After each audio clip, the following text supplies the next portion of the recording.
ओम शांति। आज 7 अगस्त 2024 के साकार महावाक्य। मीठे बाप दादा कहते, मीठे बच्चे, याद की यात्रा से ही तुम्हारी कमाई जमा होती है। तुम घाटे से फायदे में आते हो, विश्व के मालिक बनते हो। आज का प्रश्न है, सत का संग तारे कुसंग बोरे, इसका अर्थ क्या है? सत का संग तारे कुसंग बोरे, इसका अर्थ क्या है? उत्तर देते हैं बाबा, जब तुम बच्चों को सत का संग अर्थात बाप का संग मिलता है, तब तुम्हारे चढ़ती कला हो जाती है। रावण का संग कुसंग है, उसके संग से तुम नीचे गिरते हो, अर्थात रावण तुम्हें डुबोता है। बाप पार ले जाता है। बाप के भी कमाल है, जो सेकंड में ऐसा संग देते जिससे तुम्हारी गति सदगति हो जाती है। इसलिए उसे जादूगर भी कहा जाता है। ओम शांति। बच्चे याद में बैठे थे, इसको कहा जाता है याद की यात्रा। बाप कहते हैं, योग अक्सर काम में न लाओ, बाप को याद करो। वह है आत्माओं का बाप, परमपिता पतित पावन। उस पतित पावन को ही याद करना है। बाप कहते हैं, देह के सब संबंध छोड़ एक बाप को याद करो। कहते हैं, आप हुए मर गई दुनिया, देह सहित देह के जो भी संबंध आदि देखने में आते हैं, उनको याद नहीं करो, एक बाप को ही याद करो, तो तुम्हारे पाप जल जाएंगे। तुम जन्म जन्मांतर की पाप आत्माएं होना, यह है ही पाप आत्माओं की दुनिया। सतयुग है पुण्य आत्माओं की दुनिया। अब पाप सब कटकर पुण्य कैसे जमा हो? बाबा पूछते हैं, अब पाप सब कटकर पुण्य कैसे जमा हो? बाप की याद से ही जमा होंगे। आत्मा में मन बुद्धि है ना, तो आत्मा को बुद्धि से याद करना है। बाप कहते हैं, तुम्हारे जो भी मित्र संबंधी है, उन सबको भूलो। वह सब एक दो को दुख देते हैं, एक पाप करते हैं, जो काम कटारी चलाते हैं। दूसरा पाप फिर क्या करते हैं, जो बाप सर्व का सदगति दाता है, बच्चों को बेहद का सुख देते हैं, अर्थात स्वर्ग का मालिक बनाते हैं, उसे सर्वव्यापी कह देते हैं। यह पाठशाला है, तुम आए हो यह पढ़ने। यह लक्ष्मी नारायण है, तुम्हारे एम ऑब्जेक्ट है, और कोई ऐसे कह ना सके। तुम जानते हो, अभी हमको पवित्र दुनिया का मालिक बनना है।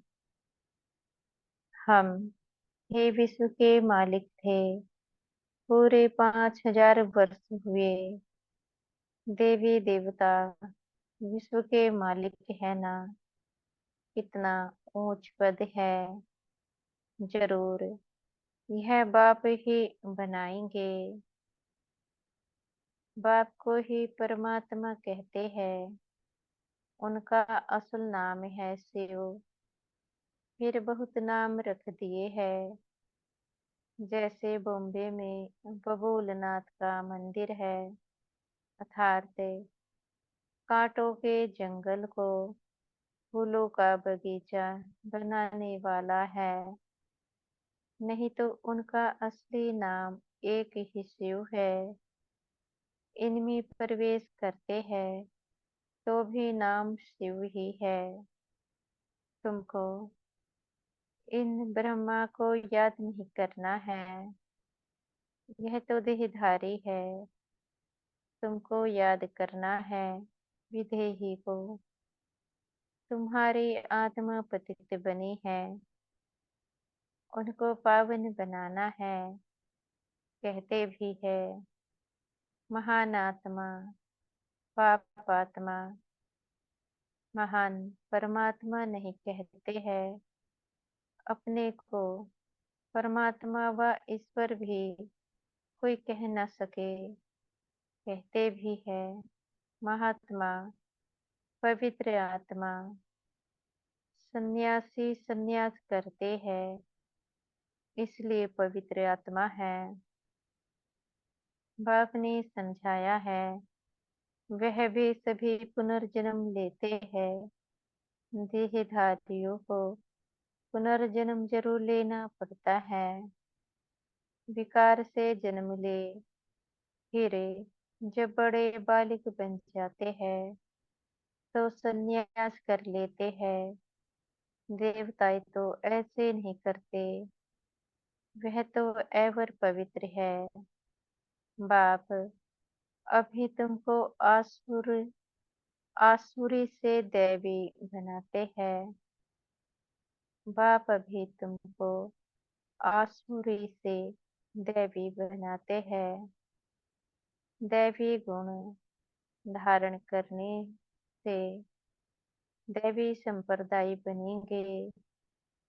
दैवी संप्रदाय रहते हैं सतयुग में, आसुरी संप्रदाय रहते हैं कलयुग में। अभी है संगम युग, अब तुमको बाप मिला है। कहते हैं अब तुमको फिर दैवी संप्रदाय बनना है जरूर। तुम यहाँ आए ही हो दैवी संप्रदाय बनने। दैवी संप्रदाय वालों को अथाह सुख है। इस दुनिया को कहा जाता है हिंसक। देवताएं है अहिंसक।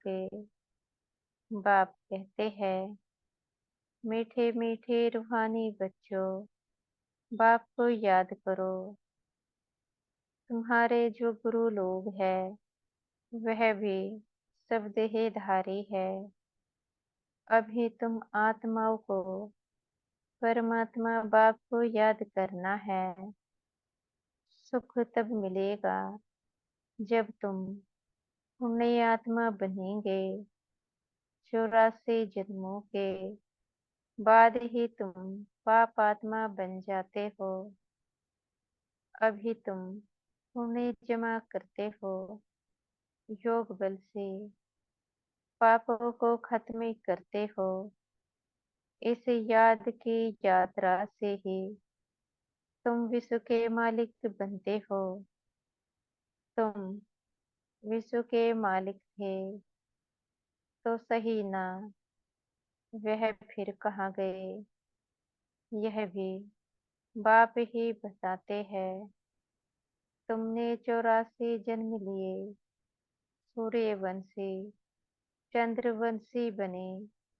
कहते भी है भक्ति का फल भगवान देते हैं। भगवान कोई देहधारी को नहीं कहा जाता है, वह है ही निराकार शिव। उनकी शिवरात्रि मनाते हैं तो जरूर आते हैं ना। परंतु कहते मैं तुम्हारे सदृश से जन्म नहीं लेता हो। मुझे शरीर का लोन लेना पड़ता है। मुझे अपना शरीर नहीं है। अगर होता तो उनका नाम होता। ब्रह्मा नाम तो इनका अपना है। इसने संन्यास किया, तब नाम ब्रह्मा रखा है। तुम हो ब्रह्मा कुमार कुमारिया, नहीं तो ब्रह्मा कहाँ से आया। ब्रह्मा है शिव का बेटा। शिव बाबा अपने बच्चे ब्रह्मा में प्रवेश कर तुमको ज्ञान देते हैं। ब्रह्मा विष्णु शंकर भी इनके बच्चे हैं। निराकार बाप के सब बच्चे निराकार है। आत्माएं यहाँ आकर शरीर धारण कर पाठ बजाती है। बाप कहते हैं, मैं आता ही हूँ पतितों को पावन बनाने। मैं इस शरीर का लोन लेता हूँ। शिव भगवानुवाच है ना। श्री कृष्ण को तो भगवान नहीं कह सकते, भगवान तो एक ही है। श्री कृष्ण की महिमा ही अलग है। पहला नंबर देवता है राधे कृष्ण, जो स्वयंवर के बाद फिर लक्ष्मी नारायण बनते हैं। परंतु यह कोई जानते नहीं, राधे कृष्ण का किसको भी पता नहीं है। वह फिर कहाँ चले जाते हैं। राधे कृष्ण ही स्वयंवर के बाद फिर लक्ष्मी नारायण बनते हैं। दोनों अलग अलग राजधानी के बच्चे हैं। दोनों अलग अलग महाराजाओं के बच्चे हैं। वहाँ अपवित्रता का नाम नहीं है, क्योंकि पांच विकार रूपी रावण ही नहीं है ही राम राज्य। अब बाप आत्माओं को कहते हैं कि मुझे याद करो, तो तुम्हारे पाप कट जाएंगे। तुम सतो प्रधान थे, अब तमो प्रधान बने हो। घाटा पड़ा है, फिर जमा करना है। भगवान को व्यापारी भी कहा जाता है। कोई बिरला उनसे व्यापार करे। जादूगर भी उनको कहते हैं, कमाल करते हैं। जो सारी दुनिया की सदगति करते हैं, सबको मुक्ति जीवन मुक्ति देते हैं। जादूगर का खेल है ना, मनुष्य मनुष्य को दे नहीं सकते। तुम 63 जन्म भक्ति करते आए हो। इस भक्ति से कोई ने सदगति को पाया है। बाबा पूछते हैं, इस भक्ति से कोई ने सदगति को पाया है। कोई है जो सदगति दे। फिर से बाबा पूछते हैं, कोई है जो सदगति दे सकते हैं। हो नहीं सकता है। एक भी वापस से जा नहीं सकता। बेहद का बाप ही आकर सबको वापस ले जाते हैं। कलयुग में अनेक राजाएं हैं। वहाँ तुम थोड़े राज्य करते हो, बाकी सब आत्माएं मुक्ति में चली जाती है। तुम जाते हो जीवन मुक्ति में, वाया मुक्ति धाम में। यह चक्र फिरता रहता है। अभी तुम आत्माओं को दर्शन हुआ है। इस सृष्टि चक्र का रचयिता और रचना के आदि मध्य अंत का तुम ही इस ज्ञान से नर से नारायण बनते हो। देवताओं की राजधानी स्थापन हो गई, फिर तुमको ज्ञान की दरकार नहीं रहेगी। भक्तों को भगवान ने फल दिया आधा कल्प सुख का। फिर रावण राज्य में दुख शुरू होता है। आहिस्ते आहिस्ते सीढ़ी उतरते हैं। तुम सतयुग में हो, तो भी एक दिन जो भी था सीढ़ी उतरनी होती है। तुम 16 कला संपूर्ण बनते हो, फिर सीढ़ी उतरते ही रहते हो। सेकंड बाय सेकंड टिक टिकी होती है। उतरते ही जाते हो, समय बीतते बीतते इस जगह आकर पहुँचे हो, वहाँ भी तो ऐसे ही घड़ियाँ बीतती जाएगी। हम सीढ़ी चढ़ते हैं, एकदम फट से, फिर सीढ़ी उतरनी है जूं मिसल। बाप कहते हैं, मैं सर्व की सद्गति करने वाला हूँ। मनुष्य मनुष्य की सद्गति कर ना सके, क्योंकि वह विकार से पैदा होते हैं, पतित है। वास्तव में श्री कृष्ण को ही सच्चा महात्मा कह सकते हैं। यह महात्मा लोग तो फिर भी विकार से जन्म ले, फिर संन्यास करते हैं। वह तो है देवता। देवताएं तो सदैव पवित्र है, उनमें कोई विकार होता नहीं। उनको कहा ही जाता है निर्विकारी दुनिया, इनको कहा जाता है विकारी दुनिया। No purity. चलन कितनी खराब है। देवताओं की चलन तो बड़ी अच्छी होती है, सब उनको नमस्ते करते हैं। कैरेक्टर्स उन्हों के अच्छे हैं, तब तो अपवित्र मनुष्य उन पवित्र देवताओं के आगे माथा टेकते हैं। अभी तो लड़ना झगड़ना क्या क्या लगा पड़ा है, बड़ा हंगामा है। अभी तो रहने की भी जगह नहीं। चाहते हैं मनुष्य कम हो, परंतु यह तो बाप का ही काम है। सतयुग में बहुत थोड़े मनुष्य होते हैं, इतने सब शरीरों की होलिका हो जाती है। बाकी सब आत्माएं चली जाती हैं अपने स्वीट होम। सजाए तो नंबरवार भोगते हैं जरूर। जो पूरा पुरुषार्थ कर विजय माला का दाना बनते हैं, वह सजाओ से छूट जाते हैं।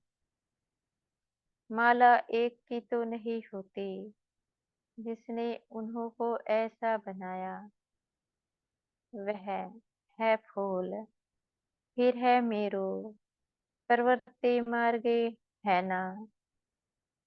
तो जोड़ी की माला है, सिंगल की माला नहीं होती। सन्यासियों की माला होती नहीं। वह है निवर्ती मार्ग वाले। वह प्रवृत्ति मार्ग वालों को ज्ञान दे ना सके। पवित्र बनने के लिए उनका है हद का संन्यास। वह है हठ योगी, यह है राजयोग। राजय प्राप्त करने के लिए बाप तुमको यह राजयोग सिखलाते हैं। बाप हर 5,000 वर्ष बाद आते हैं। आधा कल्प तुम राजय करते हो सुख में, फिर रावण राज्य में आहिस्ते आहिस्ते तुम दुखी हो जाते हो। इसको कहा जाता है सुख दुख का खेल। तुम पांडवों को जीत पहनाते हैं, अब तुम हो पंडे, घर जाने की यात्रा कराते हो। वह यात्राएं तो मनुष्य जन्म जन्मांतर करते आए हैं। अब तुम्हारी यात्रा है घर जाने की। बाप आकर सबको मुक्ति, जीवन मुक्ति का रास्ता बताते हैं। तुम जीवन मुक्ति में, बाकी सब मुक्ति में चले जाएंगे। हाहाकार के बाद फिर जय जयकार हो जाती है। अभी है कलयुग का अंत, आफतें तो बहुत आने की है। फिर उस समय तुम याद की यात्रा में रह नहीं सकेंगे, क्योंकि हंगामा बहुत हो जाएगा। इसलिए बाप कहते हैं, अब याद की यात्रा को बढ़ाते जाओ, तो पाप भस्मी हो जाए। और फिर जमा भी करो, सतो प्रधान तो बनो। बाप कहते हैं, मैं हर कल्प के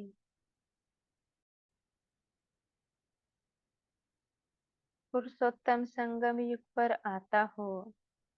यह तो बहुत ही छोटा सा ब्राह्मणों का युग है। ब्राह्मणों की निशानी छोटी होती है।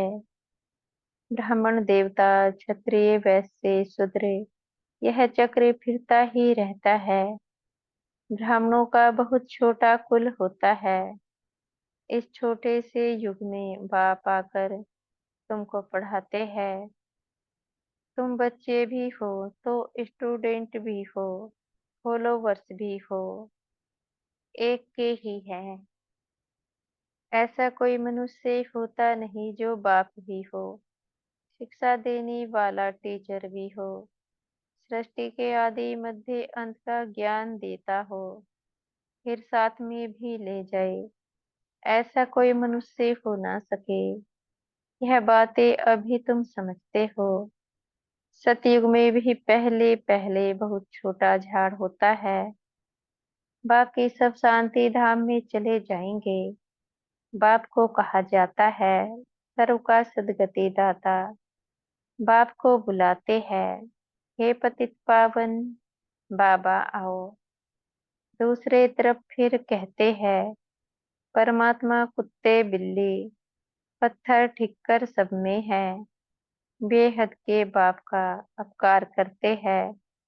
बाप जो विश्व का मालिक बनाते, उनको डिफेम करते हैं। इसे ही कहा जाता है रावण का संग दोष है, सत का संग तारे, कुसंग डुबोए। रावण राज्य शुरू होता है तो तुम गिरने लग पड़ते हो। बाप आकर के तुम्हारे चढ़ते कला करते हैं। बाप आकर मनुष्य को देवता बनाते हैं तो सर्व का भला हो जाता है। अभी तो सब यहाँ है। बाकी जो भी रहे हुए हैं वह आते रहते हैं। जब तक निराकारी दुनिया से सब आत्माएं आ जाएगी, तब तक तुम इम्तिहान में भी नंबरवार पास होते जाएंगे। इनको कहा जाता है रूहानी कॉलेज। रूहानी बाप रूहानी बच्चों को पढ़ाने आते हैं। रावण राज्य आया तो फिर शरीर छोड़ अपवित्र राजा बने और पवित्र देवताओं के आगे माथा टेकने लगे। आत्मा ही पतित अथवा पावन बनती है। आत्मा पतित तो शरीर भी पतित मिलता है। सच्चे सोने में खाद पड़ती है तो खाद का जेवर हो जाता है। अब आत्मा से खाद निकले कैसे? योग अग्नि चाहिए, उनसे तुम्हारे भी कर्म विनाशी हो जाएंगे। आत्मा में चांदी तांबा लोहा पड़ गया है, यह है खाद। आत्मा सच्चा सोना है, अब झूठी बन गई है। वह खाद निकले कैसे? यह है योग अग्नि। ज्ञान चिता पर बैठे हो, आगे थे काम चिता पर। बाप ज्ञान चिता पर बिठाते हैं, सिवाय ज्ञान सागर बाप के और कोई ज्ञान चिता पर बिठा ना सके। मनुष्य भक्ति मार्ग में कितनी पूजा करते रहते हैं, लेकिन किसको जानते नहीं। तुम अभी सबको जान गए हो। तुम सब देवता बनते हो तो फिर पूजा की बात ही खत्म हो जाती है। जब रावण राज्य शुरू होता है तब भक्ति शुरू होती है। अच्छा, मीठे मीठे से खिलदे बच्चों प्रति माता पिता बाप दादा का याद प्यार और गुड मॉर्निंग। रूहानी बाप की रूहानी बच्चों को नमस्ते। हम बच्चों के भी मीठे प्यारे बाप दादा जी को याद प्यार गुड मॉर्निंग और नमस्ते। धारणा के लिए मुख्य सार है। पहला पॉइंट है, सजाओ से मुक्ति होने के लिए विजय माला का दाना बनने का पुरुषार्थ करना है। रूहानी पंडा बन सबको शांति धाम घर की यात्रा करानी है। दूसरा पॉइंट है, याद की यात्रा को बढ़ाते बढ़ाते सब पापों से मुक्ति हो जाना है। योग अग्नि से आत्मा को सच्चा सोना बनाना है। सतो प्रधान बनना है। आज का वरदान है, हमारे सतगुरु जी हमें आज का वरदान दे रहे हैं। हर घड़ी को अंतिम घड़ी समझिए। सदा एवर रेडी रहने वाले तीव्र पुरुषार्थी भव। हर घड़ी को अंतिम घड़ी समझे। सदा एवर रेडी रहने वाले तीव्र पुरुषार्थी भव। अपनी अंतिम घड़ी का कोई भरोसा नहीं है, इसलिए हर घड़ी को अंतिम घड़ी समझते हुए एवर रेडी रहो। एवर रेडी अर्थात तीव्र पुरुषार्थी। ऐसे नहीं सोचो कि अभी तो विनाश होने में कुछ टाइम लगेगा, फिर तैयार हो जाएंगे। नहीं, हर घड़ी अंतिम हर घड़ी अंतिम घड़ी है, इसलिए सदा निर्मोही, निर्विकल्प, निर्व्यर्थ, व्यर्थ भी नहीं। तब कहेंगे एवर रेडी। कोई भी कार्य रहे हुए हो, लेकिन अपनी स्थिति सदा उपराम हो। जो होगा वो अच्छा होगा। स्लोगन है, अपने हाथ में लो उठाना भी क्रोध का अंश है। अपने हाथ में लो उठाना भी क्रोध का अंश है। अच्छा, ओम शांति। शुक्रिया हमारे मीठे प्यारे बाप दादाजी का, मीठे टीचर जी और मीठे सतगुरु जी का। आपका बहुत बहुत शुक्रिया। ओम शांति।